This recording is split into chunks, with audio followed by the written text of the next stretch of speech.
Bonjour à toutes et à tous, soyez les bienvenus dans votre magazine Eleven Gazette. Les cloches de Pâques ont sonné et votre week-end pascal est terminé. Le meilleur moyen de soigner vos maux de ventre après avoir dévoré les œufs trouvés dans vos jardins, c'est évidemment de vous installer tranquillement devant votre programme foot préféré. Un programme qui commence en douceur avec une belle action proposée par la Pro League. Une 32e journée de championnat marquée par la présence de quelques supporters dans nos stades. Et oui, pour la journée mondiale de la sensibilisation à l'autisme, la Pro League a convié plusieurs enfants souffrant d'autisme dans nos stades pour qu'ils puissent s'évader l'espace d'un instant. Pas le temps de rêvasser par contre pour les équipes en lutte pour leur maintien. Waasland-Beveren, le Cercle de Bruges et Moucron sont les trois candidats à la relégation et aucune des trois formations ne veut lâcher l'affaire au vu des résultats enregistrés ce week-end. Et on commence avec les Moucronois qui sont parvenus à glaner un point important sur la pelouse de Charleroi grâce à un certain Nuno da Costa qui a dû s'y reprendre à plusieurs fois. Da Costa, c'est l'occasion pour Moucron, le poteau. Comme en première période, quelle occasion importante dans la lutte pour le maintien. Jamais 203 pour Da Costa qui parvient finalement à prendre tout le monde de vitesse pour débloquer la situation. Moucron mène au score à quelques minutes du terme, mais comme trop souvent cette saison, les Hurlus sont en difficulté en fin de match et ne parviennent pas à gérer un résultat. Après Waasland-Beveren, Anderlecht, le Beerschot ou encore Ostende, c'est donc au tour de Charleroi de profiter de la fébrilité moucronoise. Des Hurlus qui se consoleront avec leur tout premier point pris en terre Carolo depuis leur remontée en D1A. On prend à présent la route du Jan Breidel où le Cercle affrontait le Beerschot de Will Steel, un match qui a mis les nerfs d'Ivan de Rag à vif. Des Brugeois qui ne sont pas passés loin de la correctionnelle avec un but contre leur camp de Velkovski. Le Bulgare est réputé pour sa folie et va quand même mettre son équipe en difficulté en prenant un carton rouge très tôt dans la rencontre. Fort heureusement, le Cercle avait avant cela pris un avantage de 2 buts grâce à Biancone et Ugbo. Après la pause, le Cercle a tenu bon pour finalement s'imposer 2 buts à 1 et ainsi récolter 3 points primordiaux dans la course pour le maintien. Seul petit point négatif, la réaction quelque peu disproportionnée d'Ivan de Rag, probablement mis sous pression par l'enjeu. Une course pour le maintien qui peut vous changer un homme. Place maintenant au show d'Erich Weiss, mieux connu sous le nom d'Harry Houdini. Le roi de l'évasion troublait son public au début du XXe siècle grâce à ses illusions parfaitement réalisées. Un homme qui, dans n'importe quelle situation, parvenait à s'échapper. Et nous, Harry Houdini nous fait un peu penser à Waasland-Beveren qui parvient chaque fois à se sauver. Depuis son retour en D1A en 2012, le club a réussi à se sortir à 6 reprises d'une relégation attendue et est en passe de le réaliser une 7e fois grâce à son succès crucial en terre ostendaise. La possibilité pour Frey, l'arrêt déterminant de Huber, ça revient chez Sinani qui arme derrière et qui décompte la situation. Une rencontre dans laquelle Frey a joué un grand rôle. Impliqué sur le premier but, le Suisse fait le break et offre les 3 points aux siens. Mais le VAR a lui aussi eu son influence en jouant un mauvais tour à Ulsager. Une situation injuste selon Blessing. There are some critical decisions against Moucron, and now when the VAR, when you make this goal, yes, it's a 2-1. You go with a 2-1 into the halftime, and so you come perhaps better bet. But honestly, you must say it was a bad game from our side. So. Autre phase litigieuse dans ce match, Jäkel aurait-il dû prendre un rouge bien plus tôt dans le match sur cette faute commise avant le repos? Frank de Blekereux nous donne son avis éclairé. Net voor rust wordt een diepe bal naar Waasland-Beveren aanvallen vrijgespeeld die net voorbij de middenlijn wordt tegengehouden door Oostende-speler Jäkel. Omdat de fout net voorbij de middenlijn gebeurt en de afstand naar doel nog ver is en de bal niet onder controle is bij het maken van de fout, dit zijn criteria die nodig zijn bij situaties voor het ontnemen van een reële doelkans en het geven van een rode kaart, gaat het referee department akkoord met de beslissing van de scheidsrechter om een gele kaart te tonen voor het stoppen van een beloftevolle aanval. Et quand rien ne va, rien ne va. Après Jäkel, c'est au tour de Gay d'être exclu, ce qui signifie la fin de la rencontre pour les Cust Boys. Waasland-Beveren s'impose, réalise un 6/6 face à Ostende et se replace dans la course pour le maintien. Ik zit er wel mee in dat we de supporters ook meer willen bieden dan hetgeen wat we nu doen. Maar we werken er keihard aan en ik denk dat wij vandaag getoond hebben dat deze club nog levend is en zeker niet dood is. En dat we dat tot de allerlaatste seconde van deze competitie gaan blijven tonen.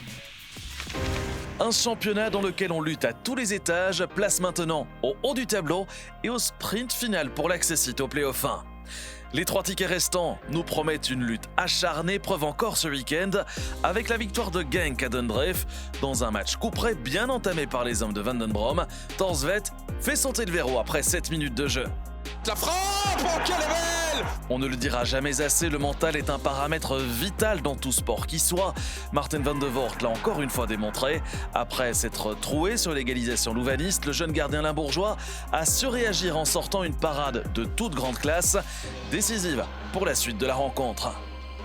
On aurait pu perdre ce match en deuxième mi-temps, mais je pense que c'était aujourd'hui un des matchs les plus importants de la saison au niveau des points pour se rassurer pour cette course au play-off 1. Bongonda permet à Genk de repasser devant à 10 minutes du terme. Onuachu mettra quant à lui un terme aux espoirs louvanistes grâce à son 26e but de la saison. En cas de succès le week-end prochain, Genk validera son ticket pour les play-off 1. Buiten de overwinning is natuurlijk het belangrijkste, maar de manier waarop. Ik vind dat we echt heel goed gespeeld hebben, zeker de eerste helft. Als je dan ziet dat je in een uitwedstrijd hier op Leuven zeg maar, ja, zo dominant kan zijn, mooie goal scoort. Maar veel kans om meer te maken dan de 1-0. Maar vooral ja, de dominantie aan de bal, dat was heel mooi om te zien. On attendait beaucoup de ce choc au Bosuil, mais on ne s'attendait peut-être pas à une telle performance des Anderlechtois qui ont sans doute livré l'une de leurs meilleures rencontres de la saison. C'est une fameuse victoire, je pense qu'on a cru en nous. Et voilà, il va falloir continuer, il va falloir savourer aujourd'hui, mais déjà se concentrer sur les prochains matchs. C'est la plus belle victoire de la saison, ça?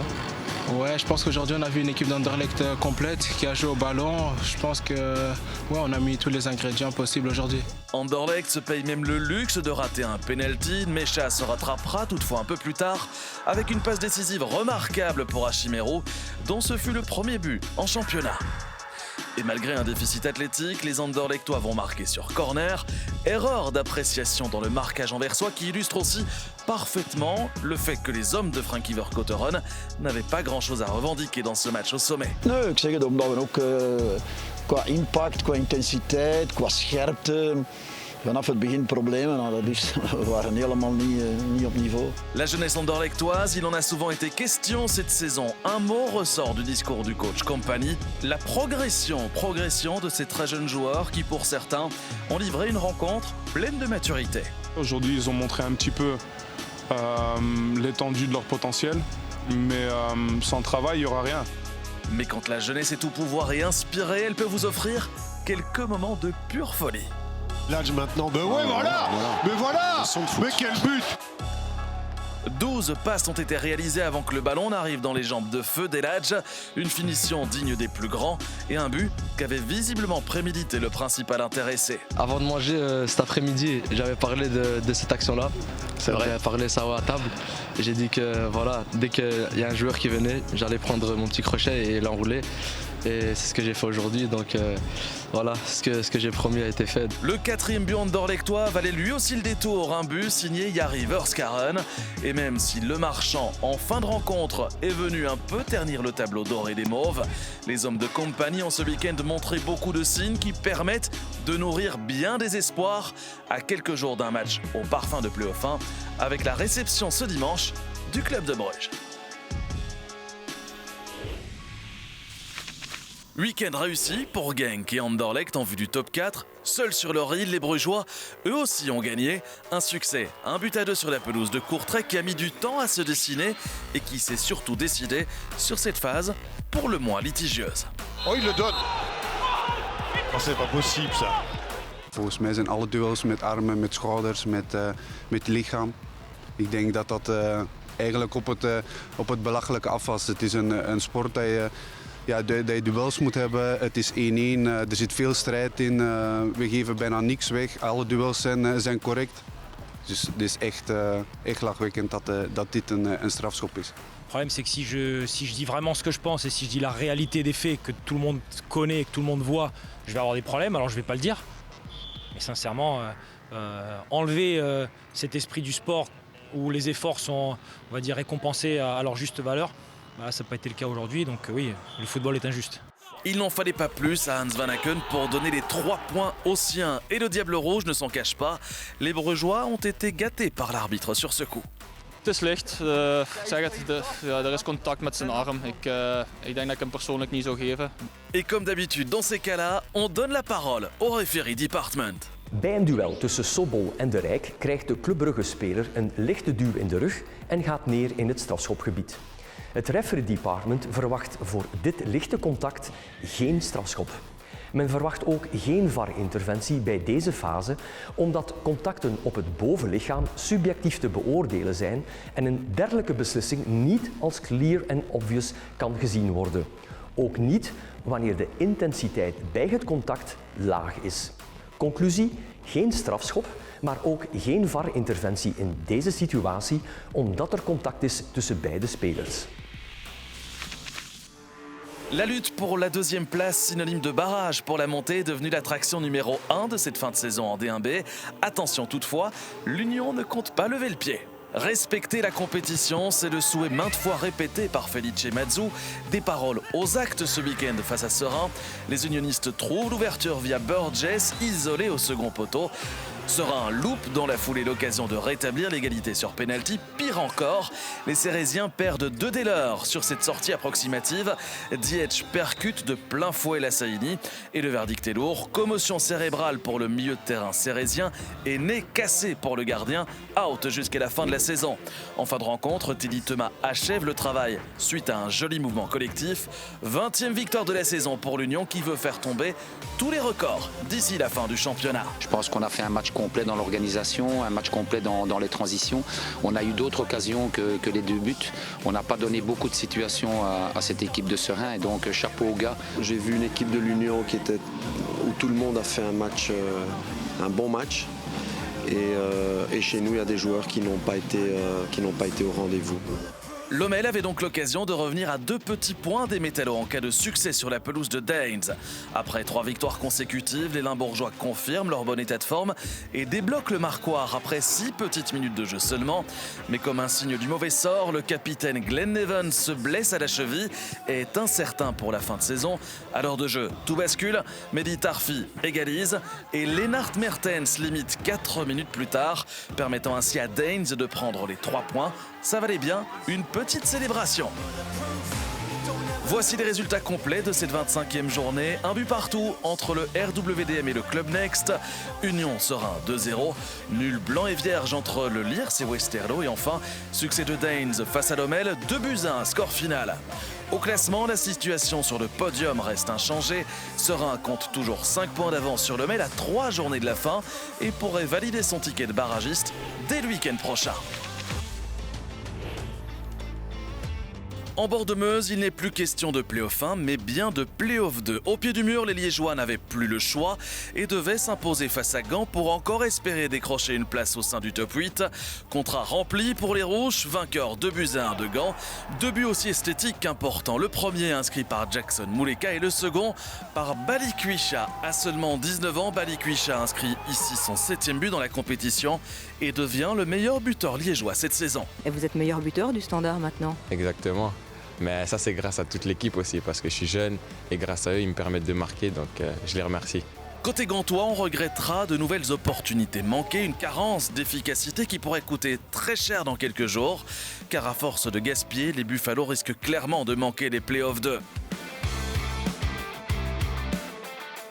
Et même aux 11 mètres, ça ne passe pas. Yaremchuk manque un nouveau pénalty et donne la migraine à Hein van Azebroek. Des maux de tête pour Baudard aussi après l'intervention du VAR quelques secondes plus tard.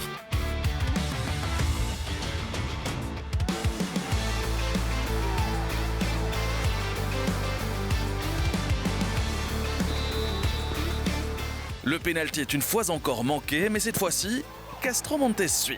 Comme face au cercle, avant le break international, Castro Montes doit s'y prendre à 2 fois pour marquer, sauf qu'ici, les Gantois ne parviennent pas à engranger et voient le Standard faire un grand pas vers les play-offs 2. Wij blijven geparkeerd waar we staan en wij gaan moeten kijken naar de resultaten van de rest. Maar oké, los daarvan, moeten we vooral naar ons eigen kijken. Hè. En als wij die prestatie zoals vandaag herhalen, ja, dan vrees ik dat we ook in de 2 resterende matchen het heel moeilijk gaan hebben om de winst naar ons toe te trekken.